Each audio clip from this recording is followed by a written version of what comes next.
እርግጥ አይሏል ማይበሉ ቀጥሏል ብሶት ትግሎ አማራጭ ተስፋ ሲተፋ ጊዜውም ሜዳ የከፋ መጠጊያ ከሌላ ቢፈለግ ሁሉም የሚገባበት ቢያጣ ከማዶ በባህሩ ላይ እየተረማመደ መጣ።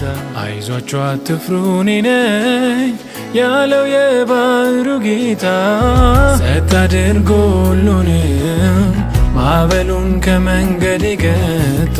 ትናንት ዛሬ ዘላለም ያው ነው አይለወጥ ጌታ አለ በዙፋኑ ላይ የኔንም ችግር ሊፈታ አለ በዙፋኑ ላይ የኔንም ችግር ሊፈታ አለ አለ የኔ አባት አለ ትናንትና እንደነበር ደሞ በዚህ ያለ ለነገም ተስፋ እሱ ነው ዝም ብዬ አመልከዋለሁ።